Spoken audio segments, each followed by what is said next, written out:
Hey everyone, and welcome to the video. I'm North Central, and we are back here again in the Bridgeport City Cemetery. We are among the tombstones. So today we're going to be helping veteran Pepper, Fredrick C. Pepper, U.S. Marine Corps, World War II, which means most Marines were fighting over in the Pacific. So pretty important guy. You can see somebody put a little broken flag on him, and the flag's actually touching the ground. I saw it as I was coming up the road here, and you know, we just can't have that. So we're going to do the right thing. We're going to lift him up a little bit and give him a little bit more height. We're going to clean him off, treat him down, scrub him up, and we're going to put a proper flag and flag holder on him. Let's get busy. All right, guys, so this is Fredrick C. Piper, West Virginia, U.S. Marine Corps, World War II, Sergeant, U.S. Marine Corps, Reserves, RES. Born 1914, died 1968. We will properly dispose of this flag later. For now, like I said, we're going to bring the stone up. And this is a piece of granite. Bring the stone up and put a little bit of rock underneath of it. The ground slopes down pretty steep here, so bring this up just a little bit more. It's a little bit below the ground, which means water is going to run down over top of it. Don't want that. That's what keeps it getting this black color.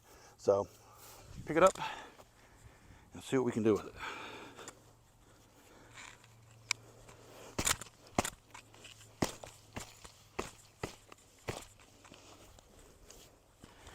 Oh, it's just going to come up real easy.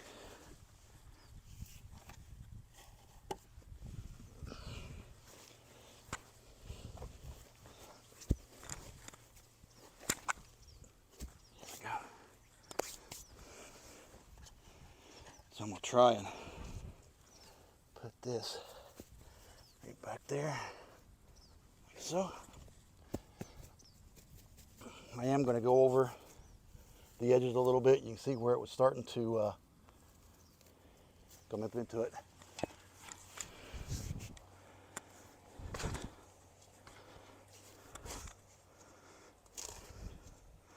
I just want to clean it up just a little bit. They look so much nicer when they're cleaned up.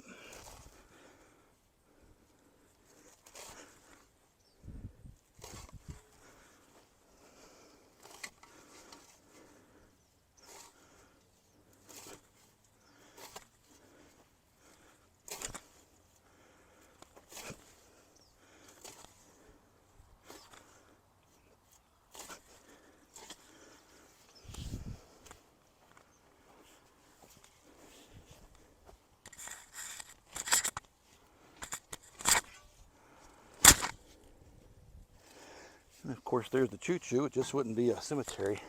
There wasn't a choo-choo in the background, right?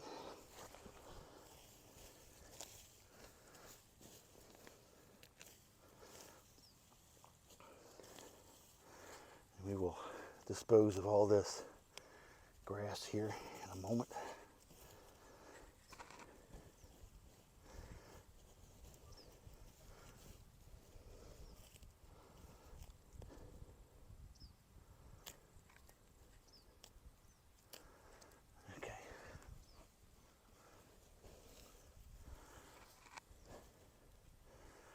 Might be asking why I'm taking the dirt out if I'm raising it out. That's because I'd rather have the rock. All right, guys, let's get the rock. So ultimately, what we're looking for when we raise a flat stone like this is I like to get them about 1/4 inch to 1/2 inch above the ground. Not above the grass, okay, but above the ground itself. This one is definitely down a little more than that. So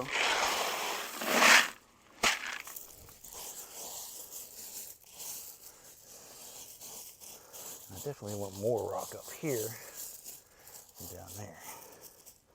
But I think that's going to be somewhere pretty close.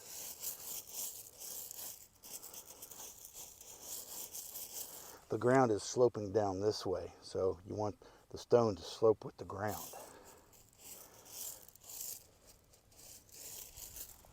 All right. Well, let's see if that's going to do it here.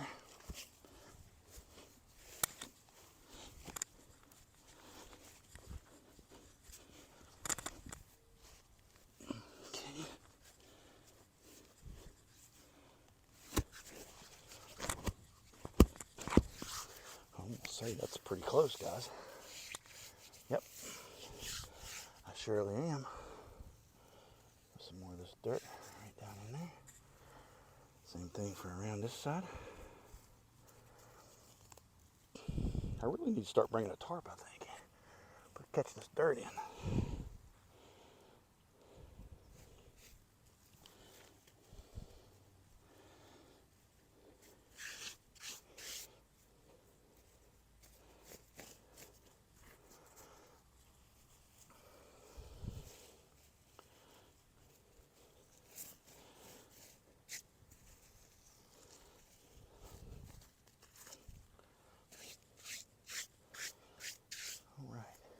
All right.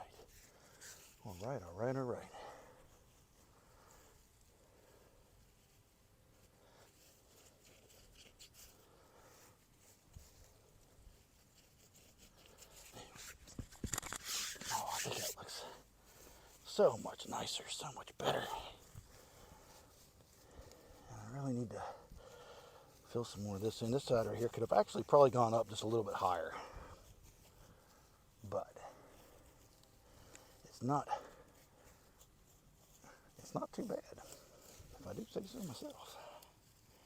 It's not too shabby.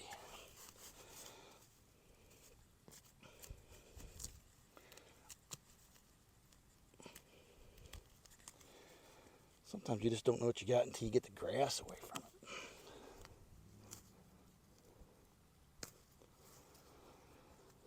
All right, so let's do that right there.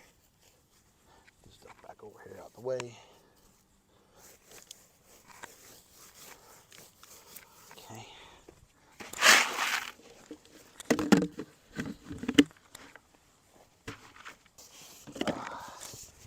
Should have put that down to begin with. Let's get my little broom.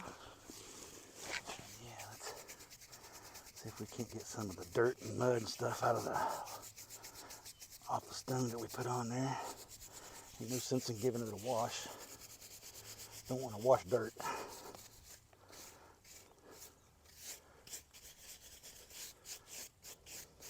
I mean, it already looks 10 times better. All right, guys.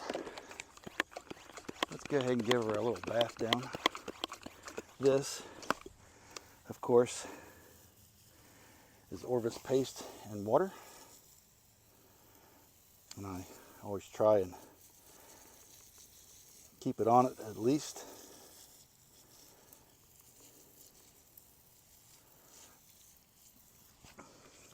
At least 10-15 minutes. It does help. See how the water drains off of it real nice? It does help to lift things off. And it's not going to lift everything off, but we are going to give it a shot to get as much of it off as we can. I didn't bring my bucket down here, but to be honest with you, I really don't think I need it with the spray bottle. The spray bottle's got, I go pretty thick with the Orvis paste when I make up my spray solution. And it is just simply water and Orvis paste. I get my water from my dehumidifier that's down in my basement, and it gives me real nice clean water, and I get about 3 gallons a day out of that dehydrator, so it's not that hard to keep, at least in the summertime, to keep that thing good and full. But I just want to keep this thing wet just to see if we can't lift some stuff off about the next 10 or 15 minutes. So we'll be back here in just about that time.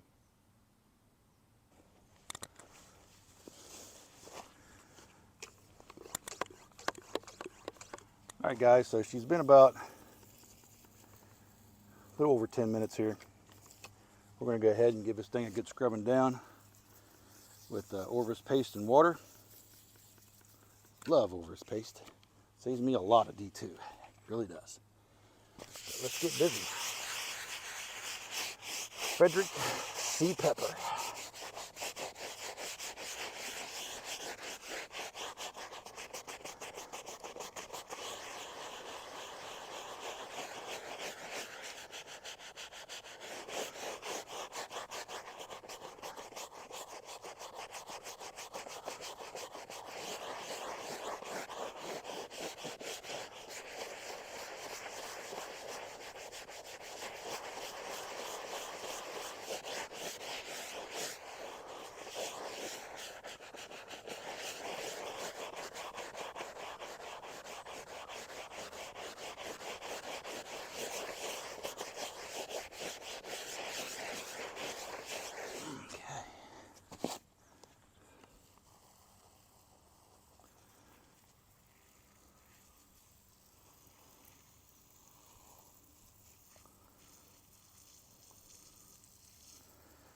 I'm going to try and get some of it out of here.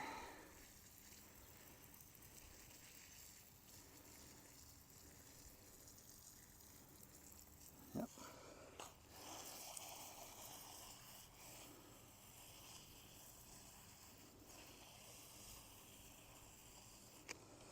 Let me get some water here. Let's see if I can't get some of the gunk out of my brush. And we'll scrub her a little more.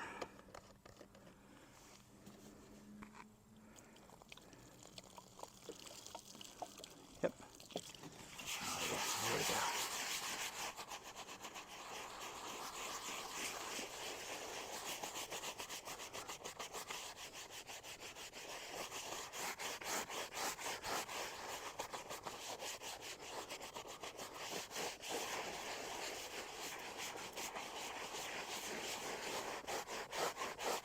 So this stone is definitely going to have some live biologics on it.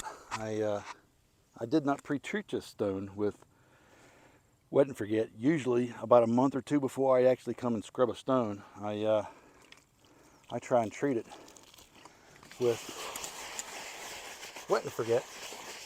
And that generally kills, you know, maybe not everything, but kills a whole bunch on it.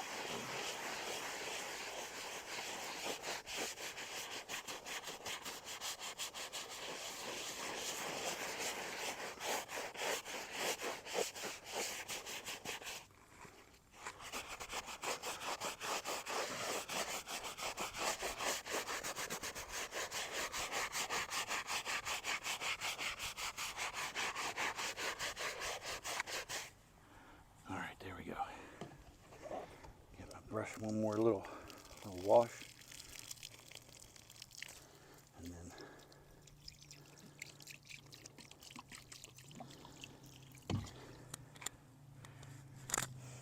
it took a lot of it off, and I do mean a lot of it.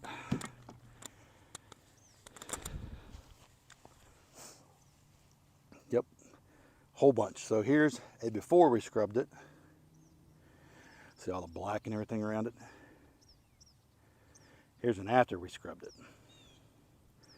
Yeah, took a whole bunch. All right, guys, so I'm just gonna take my little bristle foxtail here, as we like to call it in the military, and get some of this water out of here, just a little bit. The theory is when I spray the D2, I like to get a lot of it down in the lettering. And the water that's in the lettering, if you let it sit there, dilutes it. Sure. We'll go with dilutes it. So I like to try and get as much water off the stone as I can. That's as much as even taking a microfiber towel and just gently going over it, getting some of the excess water off of it.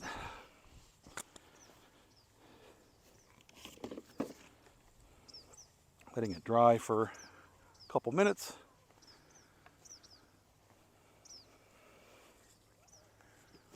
Boy, it's been a beautiful day all day. It's been about 80 degrees out. It's been overcast most of the day, real hazy, but not real humid. It's pretty.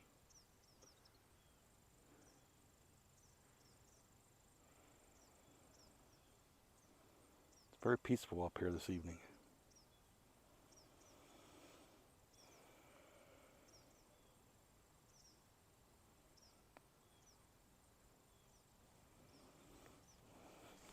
I just noticed we're still in the Oddfellows section, the extended Oddfellows section, but we're way over here to the far left of it in the back.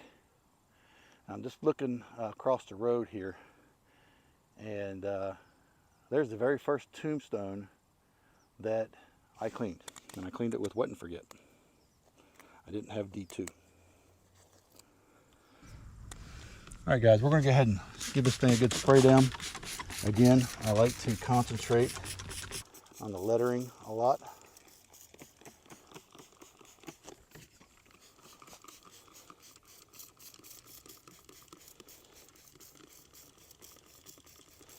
Make sure that they have plenty of D2 done in them. And then I'll get around the edges.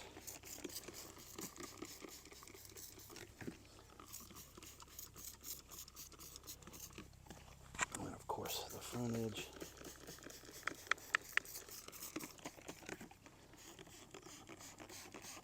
All right, there we go.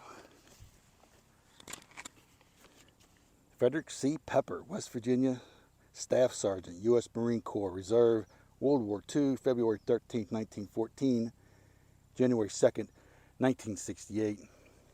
We'll check back on you in a few months, but I definitely think you're going to look better.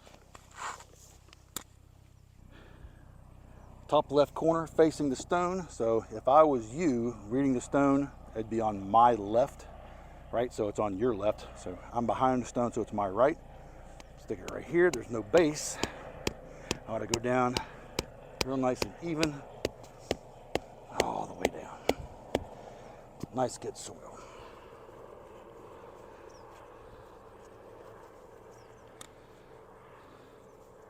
Let me fix my flag here.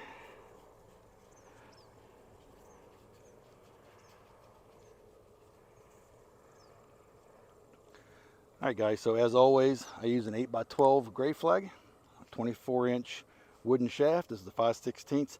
I come up 5 to 6 inches, put a 1-inch tab so it stands nice and tall. And there he is. Thank you for your service, sir.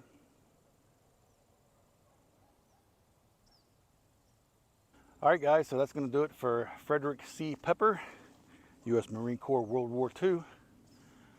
I hope you enjoyed the video, and until next time, I will see you in the next one.